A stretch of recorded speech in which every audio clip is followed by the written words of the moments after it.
ਚੌਥੇ ਹਫ਼ਤੇ ਦੇ ਦੂਜੇ ਮੋਡਿਊਲ ਵਿੱਚ ਤੁਹਾਡਾ ਸਵਾਗਤ ਹੈ। ਅਸੀਂ ਇੱਕ ਕਪਲਡ ਓਸੀਲੇਸ਼ਨਸ ਨੂੰ ਦੇਖ ਰਹੇ ਹਾਂ ਅਤੇ ਇਹ ਕੁਝ ਅਰਥਾਂ ਵਿੱਚ ਕਪਲਡ ਓਸੀਲੇਸ਼ਨਸ ਦਾ ਭਾਗ 2 ਹੋਵੇਗਾ। ਅਤੇ ਅੱਗੇ ਵਧਣ ਤੋਂ ਪਹਿਲਾਂ ਆਮ ਤੌਰ ਤੇ ਜਲਦੀ ਉਸ ਦਾ ਰੀਕੈਪ ਕਰਦੇ ਹਾਂ। ਅਸੀਂ ਜੋ ਕਹਿ ਰਹੇ ਹਾਂ, ਕਪਲਡ ਓਸੀਲੇਸ਼ਨਸ ਤੋਂ ਸਾਡਾ ਮਤਲਬ ਹੈ ਕਈ ਪਾਰਟੀਕਲਸ ਨੂੰ ਇਕੱਠੇ ਜੋੜਨਾ। ਤਾਂ ਤੁਸੀਂ ਇਹ ਸੋਚ ਸਕਦੇ ਹੋ ਕਿ ਉਦਾਹਰਨ ਲਈ ਇੱਕ ਸਪਰਿੰਗ ਦੁਆਰਾ ਕਈ ਪਾਰਟੀਕਲਸ ਨੂੰ ਜੋੜਨ ਦੀ ਤਰ੍ਹਾਂ ਹੈ, ਪਰ ਅਸਲ ਵਿੱਚ ਤੁਹਾਨੂੰ ਵਸਤੂਆਂ ਨੂੰ ਇਕੱਠੇ ਜੋੜਨ ਲਈ ਸਪਰਿੰਗ ਜਾਂ ਅਜਿਹੀ ਕਿਸੇ ਭੌਤਿਕ ਵਸਤੂ ਦੀ ਲੋੜ ਨਹੀਂ ਹੈ। ਇਹ ਕਾਫੀ ਹੈ ਜੇਕਰ ਪੋਟੈਂਸ਼ੀਅਲ ਇੰਟਰੈਕਟ ਕਰਦੇ ਹਨ। ਅਸੀਂ ਦੋ ਪੈਂਡੂਲਾ ਦੇ ਇਸ ਉਦਾਹਰਣ ਨੂੰ ਦੇਖਿਆ ਜਿਨ੍ਹਾਂ ਨੂੰ ਸਪਰਿੰਗ ਕੌਨਸਟੈਂਟ K ਦੇ ਇੱਕ ਸਪਰਿੰਗ ਦੁਆਰਾ ਇਕੱਠੇ ਜੋੜਿਆ ਗਿਆ ਹੈ। ਨਵੀਂ ਚੀਜ਼ ਜੋ ਦਿਖਾਈ ਦੇਵੇਗੀ ਉਹ ਇਹ ਹੈ ਕਿ ਜਦੋਂ ਤੁਸੀਂ ਇਸ ਸਿਸਟਮ ਦੇ ਇੱਕ ਪਾਰਟੀਕਲ ਨੂੰ ਡਿਸਟਰਬ ਕਰਦੇ ਹੋ ਤਾਂ ਦੂਜੇ ਪਾਰਟੀਕਲ ਨੂੰ ਜਲਦੀ ਜਾਂ ਬਾਅਦ ਵਿੱਚ ਆਪਣੇ ਆਪ ਹੀ ਡਿਸਟਰਬੈਂਸ ਹੋ ਜਾਂਦੀ ਹੈ। ਇਸ ਲਈ ਦੋਵੇਂ ਓਸੀਲੇਟ ਕਰਨਾ ਸ਼ੁਰੂ ਕਰ ਦੇਣਗੇ, ਤਾਂ ਤੁਸੀਂ ਦੂਜੇ ਨੂੰ ਕੰਸੀਡਰ ਕੀਤੇ ਬਿਨਾਂ ਉਹਨਾਂ ਵਿੱਚੋਂ ਇੱਕ ਨੂੰ ਅਲੱਗ ਵਿੱਚ ਨਹੀਂ ਕਰ ਸਕਦੇ ਹੋ। ਇਸ ਲਈ ਦੂਜੇ ਸ਼ਬਦਾਂ ਵਿੱਚ ਸਾਡੇ ਕੋਲ ਇੱਕ ਕੁੱਲ ਸਿਸਟਮ ਹੈ ਜੋ ਦੋ ਪਾਰਟੀਕਲਸ ਤੋਂ ਬਣਿਆ ਹੈ, ਜਿਵੇਂ ਕਿ ਸਾਡੇ ਕੋਲ ਇੱਥੇ ਸਲਾਈਡ ਵਿੱਚ ਹਨ। ਜਾਂ ਹੋ ਸਕਦਾ ਹੈ ਕਿ ਇਸ ਵਿੱਚ n ਪਾਰਟੀਕਲਸ ਦੀ ਵੱਡੀ ਸੰਖਿਆ ਹੋਵੇ।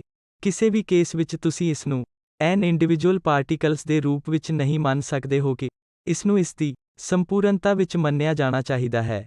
ਅਤੇ ਅਸੀਂ ਇਹਨਾਂ ਵਿੱਚੋਂ ਹਰੇਕ ਪਾਰਟੀਕਲ ਲਈ ਗਤੀ ਦੀ ਇਕੁਏਸ਼ਨ ਨੂੰ ਲਿਖਿਆ ਸੀ। ਇਸ ਲਈ ਅਸੀਂ ਕਿਹਾ ਕਿ ਪਹਿਲੇ ਪਾਰਟੀਕਲ ਦੀ ਡਿਸਪਲੇਸਮੈਂਟ ਨੂੰ x ਕਿਹਾ ਜਾਂਦਾ ਹੈ ਅਤੇ ਦੂਜੇ ਪਾਰਟੀਕਲ ਦੀ ਡਿਸਪਲੇਸਮੈਂਟ ਨੂੰ y ਕਿਹਾ ਜਾਂਦਾ ਹੈ, ਅਤੇ ਅਸੀਂ ਇਸ ਹਰੇਕ ਨਾਲ ਮੇਲ ਖਾਂਦੀਆਂ ਗਤੀ ਦੀਆਂ ਇਕੁਏਸ਼ਨ ਲਿਖੀਆਂ ਹਨ। ਇਸ ਲਈ ਆਮ ਤੌਰ ਤੇ ਅਸੀਂ ਇਹ ਮੰਨਦੇ ਹਾਂ ਕਿ x y ਹੈ ਅਤੇ ਸਾਡੇ ਕੋਲ ਗਤੀ ਦੀਆਂ ਇਹ ਦੋ ਇਕੁਏਸ਼ਨ ਇਕੱਠੀਆਂ ਲਿਖੀਆਂ ਗਈਆਂ ਹਨ। ਅਤੇ ਆਮ ਤੌਰ ਤੇ ਅਸੀਂ ਇਸ ਨੂੰ g/L ਨੂੰ ਪਛਾਣਿਆ ਹੈ। g ਗ੍ਰੈਵਿਟੀ ਦੇ ਕਾਰਨ ਐਕਸੇਲਰੇਸ਼ਨ ਹੈ ਅਤੇ L ਇਹ ਕੁਆਂਟੀਟੀ ਹੈ ਜੋ ਪੈਂਡੂਲਾ ਵਿੱਚ ਸਟਰਿੰਗ ਦੀ ਲੰਬਾਈ ਹੈ। ω0 ਸਕੁਏਅਰ ਜੋ ਇਸ ਤਰ੍ਹਾਂ ਹੈ ਇੰਡੀਵਿਜੂਅਲ ਸਿਸਟਮ ਦੀ ਨੈਚੁਰਲ ਫ੍ਰੀਕੁਐਂਸੀ g/L ਹੈ। ਹੁਣ ਇਸ ਤਰੀਕੇ ਦੇ ਨਾਲ ਅਸੀਂ ਦੋ ਇਕੁਏਸ਼ਨ ਨੂੰ ਐਡ ਅਤੇ ਦੋ ਇਕੁਏਸ਼ਨ ਨੂੰ ਸਬਟਰੈਕਟ ਕੀਤਾ ਸੀ। ਅਤੇ ਜਦੋਂ ਅਸੀਂ ਦੋ ਇਕੁਏਸ਼ਨ ਨੂੰ ਐਡ ਕੀਤਾ ਅਤੇ ਦੋ ਇਕੁਏਸ਼ਨ ਨੂੰ ਸਬਟਰੈਕਟ ਕੀਤਾ ਤਾਂ ਅਸੀਂ ਇਕੁਏਸ਼ਨ ਦੇ ਇੱਕ ਨਵੇਂ ਸੈੱਟ ਤੇ ਚਲੇ ਗਏ ਅਤੇ ਇਹ ਕਰਨ ਦੇ ਯੋਗ ਹੋਣ ਲਈ ਅਸੀਂ ਇਹ ਕੀਤਾ ਕਿ ਮੰਨ ਲਓ ਇਹ ਕੋਆਰਡੀਨੇਟ ਸਿਸਟਮ ਜਿਸ ਨੂੰ x, y ਦੁਆਰਾ ਇੱਕ ਕੋਆਰਡੀਨੇਟ ਵਿੱਚ ਦਰਸਾਇਆ ਗਿਆ ਹੈ ਜਿਸ ਨੂੰ u, v ਦੁਆਰਾ ਦਰਸਾਇਆ ਜਾਵੇਗਾ। ਅਤੇ ਅਸਲ ਟਰਾਂਸਫੋਰਮੇਸ਼ਨ ਇਹ ਸੀ ਕਿ u x + y ਹੈ ਅਤੇ v x - y ਹੈ। ਇਸ ਲਈ ਜਦੋਂ ਤੁਸੀਂ ਇਹ ਟਰਾਂਸਫੋਰਮੇਸ਼ਨ ਕਰਦੇ ਹੋ ਤਾਂ ਤੁਸੀਂ ਕੀ ਦੇਖੋਗੇ ਕਿ ਦੋ ਇਕੁਏਸ਼ਨ ਦਾ ਇਹ ਵਿਸ਼ੇਸ਼ ਸੈਟ ਇਕੁਏਸ਼ਨ ਦੇ ਇਹਨਾਂ ਦੋ ਸੈਟਾਂ ਵਿੱਚ ਬਦਲ ਜਾਵੇਗਾ। ਅਤੇ ਜਿਵੇਂ ਕਿ ਤੁਸੀਂ ਦੇਖ ਸਕਦੇ ਹੋ ਕਿ ਇਹ ਦੋ ਇਕੁਏਸ਼ਨ ਹੁਣ ਇੰਡੀਪੈਂਡੈਂਟ ਇਕੁਏਸ਼ਨ ਹਨ, ਅਰਥਾਤ u ਦੇ ਲਈ ਇਕੁਏਸ਼ਨ ਵਿੱਚ v ਸ਼ਾਮਿਲ ਨਹੀਂ ਹੈ ਅਤੇ v ਦੇ ਲਈ ਇਕੁਏਸ਼ਨ ਵਿੱਚ u ਸ਼ਾਮਿਲ ਨਹੀਂ ਹੈ। ਇਸ ਲਈ ਇਹ ਗਤੀ ਦੀ ਵਨ ਡਾਇਮੈਂਸ਼ਨਲ ਓਸੀਲੇਟਰ ਇਕੁਏਸ਼ਨ ਦੀ ਤਰ੍ਹਾਂ ਹੈ ਜੋ ਅਸੀਂ ਪਹਿਲਾਂ ਦੇਖੀ ਸੀ। ਤਾਂ ਅਸੀਂ ਫ੍ਰੀਕੁਐਂਸੀਜ਼ ਨੂੰ ਤੁਰੰਤ ਲਿਖ ਸਕਦੇ ਹਾਂ ਇਸ ਤਰ੍ਹਾਂ। ਪਹਿਲੇ ਕੇਸ ਲਈ ਫ੍ਰੀਕੁਐਂਸੀ A ਸੀ, ਅਸੀਂ ਇਹ ਆਈਡੈਂਟੀਫਿਕੇਸ਼ਨ ਕੀਤੀ, ਅਤੇ ਦੂਜੇ ਕੇਸ ਲਈ ਫ੍ਰੀਕੁਐਂਸੀ ਇਸ ਦੁਆਰਾ ਦਿੱਤੀ ਗਈ ਹੈ। ਇਸ ਲਈ ਗਤੀ ਦੇ ਇਹਨਾਂ ਦੋ ਇਕੁਏਸ਼ਨ ਨੂੰ ਦੇਖਦੇ ਹੋਏ ਅਸੀਂ ਤੁਰੰਤ ਸੋਲਿਊਸ਼ਨ ਲਿਖ ਸਕਦੇ ਹਾਂ ਕਿਉਂਕਿ ਅਸੀਂ ਪਹਿਲੇ ਹਫ਼ਤੇ ਹੀ ਇਸ ਨੂੰ ਹੱਲ ਕੀਤਾ ਸੀ। ਸੋਲਿਊਸ਼ਨ ਕੇਵਲ ਸਾਈਨ ਜਾਂ ਕੋਸਾਈਨ ਫੰਕਸ਼ਨ ਹਨ, ਅਤੇ ਇਸ ਕੇਸ ਵਿੱਚ ਮੈਂ ਕੋਸਾਈਨ ਫੰਕਸ਼ਨ ਦੀ ਵਰਤੋਂ ਕਰਨ ਦੀ ਚੋਣ ਕਰਾਂਗਾ। ਇਸ ਲਈ ਮੈਂ ਇੱਥੇ ਸੋਲਿਊਸ਼ਨ ਲਿਖ ਦਿੱਤਾ ਹੈ ਅਤੇ ਇਹ ਦੋ ਫ੍ਰੀਕੁਐਂਸੀਜ਼ ਹਨ ω1 ਅਤੇ ω2 ਅਤੇ ω1 ω0 ਨਾਲ ਸੰਬੰਧਿਤ ਹੈ। ਇਸ ਲਈ ω1 ਸਕੁਏਅਰ ਓਮੇਗਾ 0 ਸਕੁਏਅਰ ਹੋਵੇਗਾ, ਜਦੋਂ ਕਿ omega 2 square omega 0 square plus 2k by m ਹੋਵੇਗਾ। ਅਤੇ ਫਾਈ 1 ਅਤੇ ਫਾਈ 2 ਦੋ ਫੇਜ਼ ਹਨ। ਹੋਰ ਅੱਗੇ ਜਾਣ ਲਈ ਮੈਂ ਐਂਪਲੀਟਿਊਡ ਅਤੇ ਫੇਜ਼ਸ ਲਈ ਕੁਝ ਵਿਕਲਪ ਚੁਣਨ ਜਾ ਰਿਹਾ ਹਾਂ। ਇਸ ਲਈ ਮੈਨੂੰ ਐਂਪਲੀਟਿਊਡ u0 ਅਤੇ v0 ਨੂੰ ਇਕੁਅਲ ਟੂ ਟਾਈਮਸ a ਕਰਨ ਦਿਓ। ਇਸ ਲਈ ਮੈਂ ਐਂਪਲੀਟਿਊਡ ਨੂੰ ਬਰਾਬਰ ਬਣਾਉਣਾ ਚਾਹੁੰਦਾ ਹਾਂ ਤਾਂ ਜੋ ਇਹ ਵਿਸ਼ਲੇਸ਼ਣ ਨੂੰ ਆਸਾਨ ਬਣਾਵੇ। ਅਤੇ ਦੁਬਾਰਾ ਵੀ ਇਸੇ ਕਾਰਨ ਕਰਕੇ ਮੈਂ ਫਾਈ 1 ਅਤੇ ਫਾਈ 2 ਨੂੰ ਇਕੁਅਲ ਟੂ 0 ਲਵਾਂਗਾ, ਜਿਸ ਕੇਸ ਵਿੱਚ a ਸੋਲਿਊਸ਼ਨ ਆਉਣਗੇ u of t 2a Times cos omega 1t ਅਤੇ v of t 2a Times cos omega 2 into t। ਇਸ ਲਈ ਜੇਕਰ ਤੁਹਾਨੂੰ ਯਾਦ ਹੈ ਕਿ ਅਸੀਂ ਕਿਹਾ ਸੀ ਕਿ u equal to x plus y ਅਤੇ v equal to x minus y ਹੈ, ਅਤੇ ਇਸ ਤੋਂ ਮੈਂ x ਅਤੇ y ਲਈ ਇੱਕ ਐਕਸਪ੍ਰੈਸ਼ਨ ਲਿਖ ਸਕਦਾ ਹਾਂ। x equal to half into u plus v ਹੋਵੇਗਾ, ਅਤੇ y equal to half multiplied by u minus v ਹੋਵੇਗਾ। ਇਸ ਲਈ ਮੈਂ x ਅਤੇ y ਲਈ ਇਸ ਐਕਸਪ੍ਰੈਸ਼ਨ ਵਿੱਚ ਇਹਨਾਂ ਦੋ ਐਕਸਪ੍ਰੈਸ਼ਨ ਨੂੰ ਸਬਸਟੀਟਿਊਟ ਕਰਦਾ ਹਾਂ, ਜਿਸ ਕੇਸ ਵਿੱਚ ਮੈਨੂੰ ਹੇਠਾਂ ਦਿੱਤਾ ਪ੍ਰਾਪਤ ਹੋਵੇਗਾ। ਮੇਰੇ ਕੋਲ ਟਾਈਮ ਦੇ ਫੰਕਸ਼ਨ ਵਜੋਂ x ਅਤੇ y ਲਈ ਇਹ ਦੋ ਐਕਸਪ੍ਰੈਸ਼ਨ ਹਨ, ਅਤੇ ਇਸ ਲਈ ਦੋ ਨੂੰ ਕੈਂਸਲ ਕੀਤਾ ਜਾ ਸਕਦਾ ਹੈ ਥਰੂਆਊਟ। ਇਸ ਲਈ x ਕੇਵਲ equal to a into cos omega 1t plus cos omega 2t ਹੋਵੇਗਾ। ਇਸ ਲਈ ਜੇਕਰ ਮੈਂ ਸਿੰਪਲੀਫਾਈ ਕਰਦਾ ਹਾਂ ਤਾਂ x of t equal to cos omega 1t plus cos omega 2t ਹੋਵੇਗਾ। ਅਤੇ ਇਸੇ ਤਰ੍ਹਾਂ ਮੈਂ y ਲਈ ਇੱਕ ਹੋਰ ਐਕਸਪ੍ਰੈਸ਼ਨ ਪ੍ਰਾਪਤ ਕਰਾਂਗਾ, ਜੋ cos omega 1t minus cos omega 2t ਹੋਵੇਗਾ। ਹੁਣ ਅਸੀਂ cos a plus bn cos a minus b ਫਾਰਮੂਲੇ ਦੀ ਵਰਤੋਂ ਕਰ ਸਕਦੇ ਹਾਂ। ਅਤੇ ਆਓ ਉਸ ਫਾਰਮੂਲੇ ਦੀ ਵਰਤੋਂ ਕਰਨ ਦੇ ਆਧਾਰ ਤੇ ਦੇਖੀਏ ਕਿ ਅਸੀਂ ਇਸ ਵਿੱਚੋਂ ਕਿਸ ਤਰ੍ਹਾਂ ਦੇ ਡਾਇਨਾਮਿਕਸ ਨੂੰ ਇੰਟਰਪ੍ਰੇਟ ਕਰ ਸਕਦੇ ਹਾਂ। ਟ੍ਰਿਗਨੋਮੈਟ੍ਰਿਕ ਆਈਡੈਂਟਿਟੀ ਦੇ cos a plus cos b ਫਾਰਮੂਲੇ ਦੀ ਵਰਤੋਂ ਕਰਕੇ ਮੈਨੂੰ ਹੇਠਾਂ ਦਿੱਤਾ ਰਿਲੇਸ਼ਨ ਮਿਲੇਗਾ, ਅਤੇ ਮੈਂ y ਆਫ t ਲਈ ਇਸੇ ਤਰ੍ਹਾਂ ਦਾ ਐਕਸਪ੍ਰੈਸ਼ਨ ਲਿਖ ਸਕਦਾ ਹਾਂ, ਜੋ ਮੈਨੂੰ ਨਿਮਨਲਿਖਤ ਨਤੀਜਾ ਦੇਵੇਗਾ। ਇਸ ਲਈ ਹੁਣ ਸਾਡੇ ਕੋਲ ਐਕਸਪ੍ਰੈਸ਼ਨ ਹੈ। ਜੇਕਰ ਤੁਹਾਨੂੰ ਯਾਦ ਹੈ ਕਿ x ਅਤੇ y ਸਿਰਫ ਪਹਿਲੇ ਅਤੇ ਦੂਜੇ ਪੈਂਡੂਲਾ ਦੇ ਡਿਸਪਲੇਸਮੈਂਟ ਹਨ ਤਾਂ ਅੰਤ ਵਿੱਚ ਮੈਂ ਉਹਨਾਂ ਪੈਂਡੂਲਾ ਵਿੱਚੋਂ ਹਰੇਕ ਦੇ ਡਿਸਪਲੇਸਮੈਂਟ ਲਈ ਐਕਸਪ੍ਰੈਸ਼ਨ ਪ੍ਰਾਪਤ ਕਰਨ ਦਾ ਪ੍ਰਬੰਧ ਕੀਤਾ ਹੈ। ਇਹ ਅਤੇ ਇਹ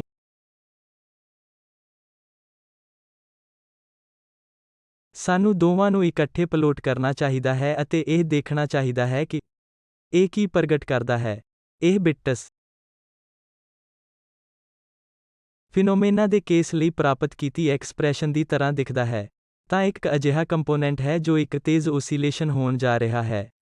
ਖਾਸ ਕਰਕੇ ਅਸੀਂ ਇਹ ਅਜ਼ੰਪਸ਼ਨ ਬਣਾਉਂਦੇ ਹਾਂ ਕਿ ਓਮੇਗਾ 1 ਅਤੇ ਓਮੇਗਾ 2 ਲਗਭਗ ਇੱਕ ਦੂਜੇ ਦੇ ਬਰਾਬਰ ਹਨ।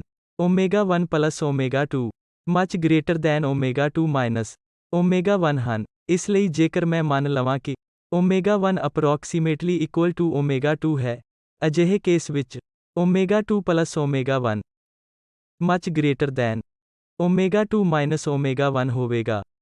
ਇਸ ਲਈ ਇਸ ਅਜ਼ੰਪਸ਼ਨ ਦੇ ਨਾਲ ਸਾਨੂੰ ਪਤਾ ਲੱਗੇਗਾ ਜੋ ਕਿ ਬੀਟਸ ਦੀ ਦਿਖਾਈ ਦਿੰਦਾ ਹੈ। ਤਾਂ ਆਓ ਅਸੀਂ ਉਸ ਦਾ ਸਕੈਚ ਬਣਾਈਏ। ਫਾਸਟ ਓਸੀਲੇਸ਼ਨ ਉੱਚ frequency omega 1 plus omega 2 by 2 ਨਾਲ ਮੇਲ ਖਾਂਦਾ ਹੈ, ਅਤੇ ਸਲੋਅਰ ਓਸੀਲੇਸ਼ਨ ਜਿਸ ਨੂੰ ਲਾਲ ਰੰਗ ਵਿੱਚ ਦਿਖਾਇਆ ਗਿਆ ਹੈ, ਓਮੇਗਾ 2 ਮਾਈਨਸ ਓਮੇਗਾ 1 ਬਾਏ 2 ਨਾਲ ਮੇਲ ਖਾਂਦਾ ਹੈ। ਜੇਕਰ ਤੁਸੀਂ y ਓਸੀਲੇਸ਼ਨ ਨੂੰ ਦੁਬਾਰਾ ਦੇਖਦੇ ਹੋ ਤਾਂ ਇਸ ਵਿੱਚ ਇੱਕ ਕੰਪੋਨੈਂਟ ਹੈ ਜੋ ਤੇਜ਼ ਹੈ, ਜੋ ਕਿ ਓਮੇਗਾ 1 ਪਲੱਸ ਓਮੇਗਾ 2 ਬਾਏ 2 ਹੈ, ਅਤੇ ਇਸ ਲਾਲ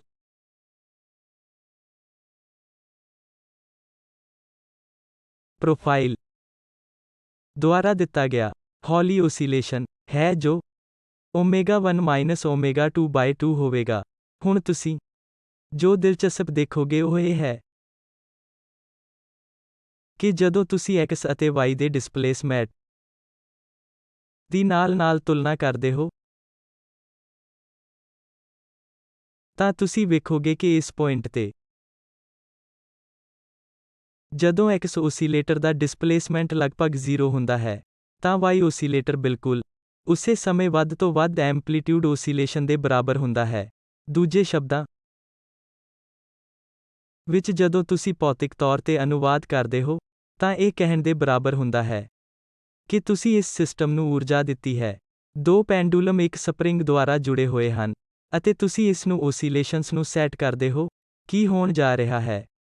ਅਜਿਹਾ ਸਮਾਂ ਆਵੇਗਾ ਜਦੋਂ ਇੱਕ ਓਸੀਲੇਟਰ ਤੁਹਾਨੂੰ ਦੱਸਦਾ ਹੈ ਕਿ ਇਹ ਤੁਹਾਨੂੰ 0 ਡਿਸਪਲੇਸਮੈਂਟ ਦਿਖਾਉਣ ਜਾ ਰਿਹਾ ਹੈ, ਜ਼ਰੂਰੀ ਤੌਰ ਤੇ ਆਪਣੀ ਸੰਤੁਲਨ ਸਥਿਤੀ ਤੇ ਬਣੇ ਰਹਿਣ ਵਾਲਾ ਹੈ, ਅਤੇ ਉਸੇ ਸਮੇਂ y ਓਸੀਲੇਟਰ ਵੱਡੇ ਐਂਪਲੀਟਿਊਡ ਨੂੰ ਦਿਖਾਉਣ ਜਾ ਰਿਹਾ ਹੈ।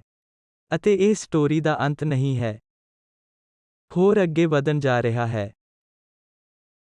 ਅਤੇ ਕਿਸੇ ਹੋਰ ਸਮੇਂ x ਓਸੀਲੇਟਰ ਵਿੱਚ ਕਿਤੇ ਵੱਡਾ ਐਂਪਲੀਟਿਊਡ ਹੋਣ ਜਾ ਰਿਹਾ ਹੈ। ਇੱਥੇ ਦੱਸ ਦਿਓ। ਅਤੇ ਠੀਕ ਉਸੇ ਸਮੇਂ y ਓਸੀਲੇਟਰ ਵਿੱਚ 0 ਐਂਪਲੀਟਿਊਡ ਜਾਂ 0 ਡਿਸਪਲੇਸਮੈਂਟ ਹੋਣ ਜਾ ਰਿਹਾ ਹੈ। ਇਸ ਲਈ ਤਸਵੀਰ ਦੀ ਸੰਪੂਰਨਤਾ ਹੇਠਾਂ ਦਿੱਤੀ ਗਈ ਹੈ। ਇਸ ਲਈ ਇਹ ਦੋਵੇਂ ਦੋਨਾਂ ਉੱਤੇ ਸੈੱਟ ਹਨ, ਅਤੇ ਕਿਸੇ ਸਮੇਂ ਜਦੋਂ x ਓਸੀਲੇਟਰ ਦਾ 0 ਡਿਸਪਲੇਸਮੈਂਟ ਹੁੰਦਾ ਹੈ, y ਓਸੀਲੇਟਰ ਦਾ ਵੱਧ ਤੋਂ ਵੱਧ ਡਿਸਪਲੇਸਮੈਂਟ ਹੁੰਦਾ ਹੈ, ਅਤੇ ਇਸ ਦੇ ਉਲਟ ਜਦੋਂ x ਓਸੀਲੇਟਰ ਦਾ ਵੱਧ ਤੋਂ ਵੱਧ ਡਿਸਪਲੇਸਮੈਂਟ ਹੁੰਦਾ ਹੈ, y ਓਸੀਲੇਟਰ ਦਾ 0 ਡਿਸਪਲੇਸਮੈਂਟ ਹੁੰਦਾ ਹੈ। ਹੁਣ ਤੁਸੀਂ ਕਲਪਨਾ ਕਰ ਸਕਦੇ ਹੋ ਕਿ ਇਹ ਕਹਿਣ ਦਾ ਕੀ ਮਤਲਬ ਹੈ ਕਿ ਡਿਸਪਲੇਸਮੈਂਟ 0 ਹੈ। ਕਣ ਬਿਲਕੁਲ ਵੀ ਓਸੀਲੇਟ ਨਹੀਂ ਹੋ ਰਿਹਾ ਹੈ, ਅਤੇ ਇਸ ਸਥਿਤੀ ਵਿੱਚ ਤੁਸੀਂ ਇਹ ਵੀ ਪੁਸ਼ਟੀ ਕਰ ਸਕਦੇ ਹੋ ਕਿ ਵੈਲੋਸਿਟੀ 0 ਹੋਵੇਗੀ। ਇਸ ਲਈ ਜਿਸ ਦਾ ਮਤਲਬ ਹੈ ਕਿ ਉਸ ਪੁਆਇੰਟ ਤੇ ਪਾਰਟਿਕਲ ਦੀ ਕਾਈਨੈਟਿਕ ਐਨਰਜੀ ਵੀ 0 ਹੈ। ਇਸ ਲਈ ਇਹ ਬਲੂ ਪੁਆਇੰਟ ਐਨਰਜੀ ਹੋਵੇਗੀ। ਇਸ ਕੇਸ ਵਿੱਚ ਇੱਕ ਓਸੀਲੇਟਰ ਕੋਲ ਲਗਭਗ 0 ਹੈ, ਅਤੇ y ਓਸੀਲੇਟਰ ਕੋਲ ਸਾਰੀ ਊਰਜਾ ਹੈ।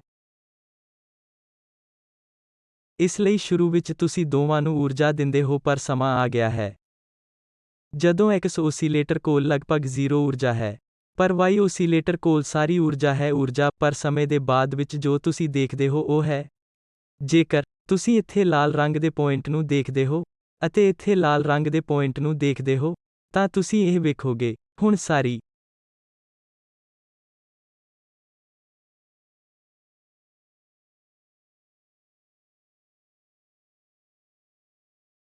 ਊਰਜਾ x ਓਸੀਲੇਟਰ ਦੇ ਨਾਲ ਹੈ ਅਤੇ y ਓਸੀਲੇਟਰ ਕੋਲ ਊਰਜਾ ਨਹੀਂ ਹੈ। ਇਸ ਲਈ ਇਹ ਦ੍ਰਿਸ਼ ਵਾਰ-ਵਾਰ ਆਪਣੇ ਆਪ ਨੂੰ ਦੁਹਰਾਉਣ ਜਾ ਰਿਹਾ ਹੈ। ਇਸ ਲਈ ਊਰਜਾ ਇੱਕ ਓਸੀਲੇਟਰ ਤੋਂ ਦੂਜੇ ਅਤੇ ਵਾਪਸ ਪਹਿਲੇ ਓਸੀਲੇਟਰ ਦੇ ਵਿਚਕਾਰ ਸ਼ਟਲ ਕਰਦੀ ਰਹੇਗੀ ਅਤੇ ਇਸ ਤਰ੍ਹਾਂ। ਅਤੇ ਅਸੀਂ ਅੰਤ ਵਿੱਚ ਟਰਾਂਸਫੋਰਮਡ ਕੋਆਰਡੀਨੇਟ ਸਿਸਟਮ ਦੇ ਸੰਦਰਭ ਵਿੱਚ ਇਹਨਾਂ ਦੋ ਸਿਸਟਮਸ ਲਈ ਇਕੁਏਸ਼ਨ ਨੂੰ ਹੇਠਾਂ ਲਿਖਿਆ, ਜੋ ਕਿ ਇਹ ਦੋ ਇਕੁਏਸ਼ਨ ਹਨ, ਉਹ ਬਿਲਕੁਲ ਵਨ ਡਾਇਮੈਂਸ਼ਨਲ ਓਸੀਲੇਟਰ ਇਕੁਏਸ਼ਨ ਵਾਂਗ ਹਨ, ਜੋ ਅਸੀਂ ਬਹੁਤ ਪਹਿਲਾਂ ਵੇਖੀਆਂ ਸਨ। ਅਤੇ ਇਹ ਉਹ ਮਾਮਲਾ ਹੈ ਜਿਸ ਲਈ ਅਸੀਂ ਦਲੀਲ ਦਿੱਤੀ ਸੀ। ਕਿਉਂਕਿ ਊਰਜਾ ਨੂੰ ਡਿਸਿਪੇਟ ਕਰਨ ਲਈ ਕੋਈ ਮਕੈਨਿਜ਼ਮ ਨਹੀਂ ਹੈ, ਊਰਜਾ ਗੁਆਚ ਨਹੀਂ ਜਾਂਦੀ। ਊਰਜਾ ਇੱਕ ਗਤੀ ਦਾ ਕੋਨਸਟੈਂਟ ਹੈ। ਇਸ ਲਈ ਇੱਥੇ ਉਹੀ ਕਹਾਣੀ ਲਾਗੂ ਹੁੰਦੀ ਹੈ ਕਿ ਕੁੱਲ ਊਰਜਾ ਅਜੇ ਵੀ ਇੱਕ ਕੋਨਸਟੈਂਟ ਹੈ, ਪਰ ਇਹ ਪਹਿਲੇ ਓਸੀਲੇਟਰ ਅਤੇ ਦੂਜੇ ਦੇ ਵਿਚਕਾਰ ਚੱਲਦਾ ਰਹਿੰਦਾ ਹੈ ਅਤੇ ਪਹਿਲੇ ਓਸੀਲੇਟਰ ਵੱਲ ਵਾਪਸ ਆਉਂਦਾ ਹੈ।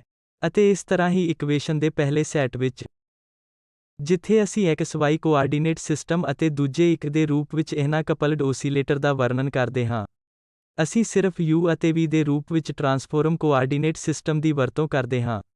ਇਸ ਲਈ ਜੇਕਰ ਤੁਸੀਂ ਇਸ ਨੂੰ U ਅਤੇ V ਓਸੀਲੇਟਰ ਦੇ ਦ੍ਰਿਸ਼ਟੀਕੋਣ ਤੋਂ ਦੇਖਦੇ ਹੋ, ਤਾਂ ਊਰਜਾ U ਅਤੇ V ਓਸੀਲੇਟਰ ਦੇ ਵਿਚਕਾਰ ਸ਼ਟਲ ਨਹੀਂ ਕਰ ਸਕਦੀ, ਕਿਉਂਕਿ U ਅਤੇ V ਦੋ ਇੰਡੀਪੈਂਡੈਂਟ ਓਸੀਲੇਟਰ ਹਨ, ਉਹ ਇੱਕ ਦੂਜੇ ਨਾਲ ਇੰਟਰੈਕਟ ਨਹੀਂ ਕਰਦੇ ਹਨ। ਜੋ ਅਸੀਂ ਦੇਖਦੇ ਹਾਂ ਜਦੋਂ ਅਸੀਂ ਇਹਨਾਂ ਦੋ ਇਕੁਏਸ਼ਨ ਨੂੰ ਦੁਬਾਰਾ ਦੇਖਦੇ ਹਾਂ, ਤਾਂ ਯਾਦ ਰੱਖੋ ਕਿ ਉਹਨਾਂ ਵਿੱਚੋਂ ਹਰ ਇੱਕ independent one dimensional harmonic oscillator ਵਰਗਾ ਹੈ, ਜਿਸ ਦੀ ਫ੍ਰੀਕੁਐਂਸੀਜ਼ ਵੱਖਰੀਆਂ ਹਨ। ਇਸ ਲਈ U ਇੱਕ ਇੰਡੀਪੈਂਡੈਂਟ ਓਸੀਲੇਟਰ ਹੈ, V ਇੱਕ ਹੋਰ ਇੰਡੀਪੈਂਡੈਂਟ ਓਸੀਲੇਟਰ ਹੈ ਜੋ ਵੀ ਊਰਜਾ ਤੁਸੀਂ ਸ਼ੁਰੂ ਵਿੱਚ U ਵਿੱਚ ਪਾਉਂਦੇ ਹੋ ਅਤੇ U ਅਤੇ V ਮੋਡਸ ਵਿੱਚ ਰਹੇਗਾ। ਇੱਕ ਹਮੇਸ਼ਾ ਲਈ। ਇਸ ਲਈ ਆਓ ਅਸੀਂ ਇਹਨਾਂ ਸਾਰੇ ਨਤੀਜਿਆਂ ਨੂੰ ਲਿਖਦੇ ਹਾਂ। ਜੋ ਦੋ ਨਵੇਂ ਕੋਆਰਡੀਨੇਟਸ, ਜੋ ਅਸੀਂ ਹੇਠਾਂ ਲਿਖੇ ਹਨ, U ਅਤੇ V ਨੂੰ ਨੋਰਮਲ ਕੋਆਰਡੀਨੇਟ ਜਾਂ ਨੋਰਮਲ ਮੋਡ ਕਿਹਾ ਜਾਵੇਗਾ। ਅਤੇ ਜਿਵੇਂ ਕਿ ਅਸੀਂ ਪਹਿਲਾਂ ਹੀ ਦੇਖ ਚੁੱਕੇ ਹਾਂ ਕਿ ਇਹ ਨਵੇਂ ਕੋਆਰਡੀਨੇਟਸ U ਅਤੇ V ਪੁਰਾਣੇ ਕੋਆਰਡੀਨੇਟਸ X ਅਤੇ Y ਨਾਲ ਸੰਬੰਧਿਤ ਹਨ। ਫਰਕ ਇਹ ਹੈ ਕਿ X ਅਤੇ Y ਕੋਆਰਡੀਨੇਟ ਸਿਸਟਮ ਵਿੱਚ ਦੋ ਓਸੀਲੇਟਰ ਜੋੜੇ ਹੋਏ ਹਨ ਪਰ U ਅਤੇ V ਵਿੱਚ ਉਹ ਅਨਕਪਲਡ ਹਨ। ਇਸ ਲਈ, ਸਾਨੂੰ ਇਸਦੇ ਲਈ ਇੱਕ ਸਪੇਸ਼ੀਅਲ ਕੋਆਰਡੀਨੇਟ ਸਿਸਟਮ ਦੀ ਜ਼ਰੂਰਤ ਹੈ। ਇਸ ਲਈ ਇੱਕ ਨਾਮ ਦਿੱਤਾ ਜਾਵੇਗਾ ਤਾਂ ਜੋ U ਅਤੇ V ਇਕੱਠੇ ਨੋਰਮਲ ਕੋਆਰਡੀਨੇਟ ਕਹੇ ਜਾਣਗੇ, ਜਾਂ U ਆਫ T ਅਤੇ V ਆਫ T ਨੂੰ ਨੋਰਮਲ ਮੋਡ ਕਿਹਾ ਜਾਵੇਗਾ, ਜਾਂ U ਆਫ T ਅਤੇ V ਆਫ T ਦੁਆਰਾ ਦਿੱਤਾ ਗਿਆ ਓਸੀਲੇਸ਼ਨ ਦਾ ਪੈਟਰਨ ਨੋਰਮਲ ਮੋਡ ਹੋਵੇਗਾ। ਅਤੇ ਇਸੇ ਤਰ੍ਹਾਂ ਅਸੀਂ ਇਹ ਵੀ ਦੇਖਿਆ ਕਿ ਉਹ ਦੋ ਫ੍ਰੀਕੁਐਂਸੀ ਸਨ, ਇੱਕ U ਮੋਡ ਨਾਲ ਜੁੜੀ ਹੋਈ ਸੀ ਅਤੇ ਦੂਜੀ V ਮੋਡ ਨਾਲ ਜੁੜੀ ਹੋਈ ਸੀ। ਦੋ ਫ੍ਰੀਕੁਐਂਸੀਜ਼ ਓਮੇਗਾ 1 ਅਤੇ ਓਮੇਗਾ 2 ਹਨ, ਜੋ U ਅਤੇ V ਮੋਡ ਦੇ ਅਨੁਸਾਰੀ ਹਨ। ਅਤੇ ਇਹਨਾਂ ਦੋਨਾਂ ਨੂੰ ਨੋਰਮਲ ਫ੍ਰੀਕੁਐਂਸੀ ਜਾਂ ਨੋਰਮਲ ਮੋਡ ਫ੍ਰੀਕੁਐਂਸੀ ਕਿਹਾ ਜਾਂਦਾ ਹੈ। ਅਤੇ ਇਹ ਫ੍ਰੀਕੁਐਂਸੀ ਵਨ ਡਾਇਮੈਂਸ਼ਨਲ ਓਸੀਲੇਟਰ ਦੀਆਂ ਫ੍ਰੀਕੁਐਂਸੀਜ਼ ਤੋਂ ਸਪੱਸ਼ਟ ਤੌਰ ਤੇ ਵੱਖਰੀਆਂ ਹਨ। ਇਸ ਲਈ ਇਸ ਕੇਸ ਵਿੱਚ ਅਜਿਹਾ ਹੁੰਦਾ ਹੈ ਕਿ U ਇੱਕ ਮੋਡ ਜਾਂ ਇੱਕ ਮੋਡ ਇੱਕ ਇੰਡੀਵਿਜੂਅਲ ਪੈਂਡੂਲਾ ਦੀ ਫ੍ਰੀਕੁਐਂਸੀ ਨਾਲ ਮੇਲ ਖਾਂਦਾ ਹੈ ਅਤੇ ਦੂਜਾ ਇੱਕ ਬੇਸ਼ੱਕ ਦੋ ਪੈਂਡੂਲਮ ਦੇ ਵਿਚਕਾਰ ਸਪਰਿੰਗ ਦੀ ਮੌਜੂਦਗੀ ਨੂੰ ਧਿਆਨ ਵਿੱਚ ਰੱਖਦਾ ਹੈ। ਅਤੇ ਮੈਂ ਜੋੜ ਸਕਦਾ ਹਾਂ, ਮੰਨ ਲਓ ਊਰਜਾ E1 ਨੂੰ U ਮੋਡ ਦੇ ਨਾਲ, ਜਾਂ ਮੈਨੂੰ ਇਸ ਨੂੰ U ਕਹਿਣ ਦਿਓ, ਅਤੇ ਊਰਜਾ E2 V ਮੋਡ ਨਾਲ ਪੂਰੇ ਸਿਸਟਮ ਦੀ ਕੁੱਲ ਊਰਜਾ ਸਮੇਂ ਦਾ ਕੋਈ ਫੰਕਸ਼ਨ ਨਹੀਂ ਹੋਵੇਗੀ ਅਤੇ ਕੌਨਸਟੈਂਟ ਵੈਲਿਊ EU ਪਲੱਸ EV ਹੋਵੇਗੀ। ਦੂਜੇ ਪਾਸੇ, ਮੈਂ X ਅਤੇ Y ਮੋਡ ਦੇ ਨਾਲ ਵੀ ਇਹੀ ਕੰਮ ਕਰ ਸਕਦਾ ਹਾਂ। ਇਸ ਲਈ X ਅਤੇ EY ਕੁੱਲ ਊਰਜਾ ਹੋਵੇਗੀ ਜੋ ਇੱਕ ਸਥਿਰ ਹੋਵੇਗੀ। ਪਰ ਬਹੁਤ ਮਹੱਤਵਪੂਰਨ ਤੌਰ ਤੇ ਇਸ X ਅਤੇ EY ਵਿੱਚੋਂ ਹਰ ਇੱਕ ਕੌਨਸਟੈਂਟ ਨਹੀਂ ਹੋਵੇਗਾ। X ਟਾਈਮ ਦਾ ਇੱਕ ਫੰਕਸ਼ਨ ਹੋਵੇਗਾ ਅਤੇ EY ਟਾਈਮ ਦਾ ਇੱਕ ਫੰਕਸ਼ਨ ਹੋਵੇਗਾ।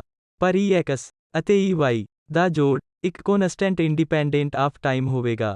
ਜਦੋਂ ਕਿ ਜਦੋਂ ਤੁਸੀਂ ਇਸ ਨੂੰ ਨਾਰਮਲ ਮੋਡ ਅਤੇ ਉਹਨਾਂ ਨਾਲ ਸੰਬੰਧਿਤ ਊਰਜਾ ਦੇ ਦ੍ਰਿਸ਼ਟੀਕੋਣ ਤੋਂ ਦੇਖਦੇ ਹੋ, ਮੈਨੂੰ ਦੁਬਾਰਾ ਦੁਹਰਾਉਣ ਦਿਓ ਕਿ ਸੰਬੰਧਿਤ ਊਰਜਾ EU ਹੋ ਰਹੀ ਹੈ ਅਤੇ EV ਉਹਨਾਂ ਵਿੱਚੋਂ ਹਰ ਇੱਕ ਸਥਿਰ ਹੈ ਅਤੇ ਕੁੱਲ ਊਰਜਾ ਵੀ ਇੱਕ ਕੌਨਸਟੈਂਟ ਹੈ। ਇਸ ਲਈ ਨੋਰਮਲ ਮੋਡ ਕੋਆਰਡੀਨੇਟ ਸਿਸਟਮ ਵਿੱਚ ਦੋ ਮੋਡ ਵਿਚਕਾਰ ਊਰਜਾ ਦਾ ਕੋਈ ਆਦਾਨ ਪ੍ਰਦਾਨ ਨਹੀਂ ਹੁੰਦਾ ਹੈ। ਹਰ ਇੱਕ ਇੰਡੀਪੈਂਡੈਂਟ ਓਸੀਲੇਟਰ ਵਾਂਗ ਕੰਮ ਕਰਦਾ ਹੈ। ਅਸੀਂ ਸਮਝਦੇ ਹਾਂ ਕਿ ਸਾਡੀ ਵਿਸ਼ਲੇਸ਼ਣ ਦੀ ਵਿਧੀ ਇਹ ਦੇਖਣ ਦੇ ਯੋਗ ਹੋਣ ਤੇ ਨਿਰਭਰ ਕਰਦੀ ਹੈ ਕਿ ਗਤੀ ਦੀਆਂ ਦੋ ਇਕੁਏਸ਼ਨ ਨੂੰ ਜੋੜ ਕੇ ਅਤੇ ਘਟਾ ਕੇ ਅਸੀਂ ਸਪੱਸ਼ਟ ਤੌਰ ਤੇ ਗਤੀ ਦੀਆਂ ਜੋੜੀਆਂ ਇਕੁਏਸ਼ਨ ਨੂੰ ਗਤੀ ਦੀਆਂ ਦੋ ਅਨਕਪਲਡ ਇਕੁਏਸ਼ਨ ਵਿੱਚ ਲੈਣ ਦੇ ਯੋਗ ਸੀ। ਜੋ ਇੱਕ ਟਰਿਕ ਅਸੀਂ ਵਰਤੀ ਸੀ, ਹੁਣ ਇਹ ਸਪੱਸ਼ਟ ਨਹੀਂ ਹੈ ਕਿ ਜੇਕਰ ਮੈਂ ਵਧੇਰੇ ਕੰਪਲਿਕੇਟਡ ਲਿਖਦਾ ਹਾਂ ਤਾਂ ਇਸ ਦਾ ਮਤਲਬ ਹੈ ਕਿ ਜੇਕਰ ਮੈਂ ਵਧੇਰੇ ਕੰਪਲਿਕੇਟਡ ਕਪਲਡ ਸਿਸਟਮਸ ਦਾ ਵਿਸ਼ਲੇਸ਼ਣ ਕਰਦਾ ਹਾਂ ਤਾਂ ਇਹ ਟਰਿਕ ਹਮੇਸ਼ਾ ਕੰਮ ਕਰੇਗਾ। ਇਸ ਲਈ ਸਾਨੂੰ ਅਜਿਹੇ ਕਪਲਡ ਸਿਸਟਮ ਨਾਲ ਡੀਲ ਕਰਨ ਦਾ ਇੱਕ ਆਮ ਤਰੀਕਾ ਲੱਭਣ ਦੀ ਲੋੜ ਹੈ ਅਤੇ ਇਸ ਬਾਰੇ ਅਗਲੇ ਮੋਡਿਊਲ ਵਿੱਚ ਚਰਚਾ ਕਰਾਂਗੇ।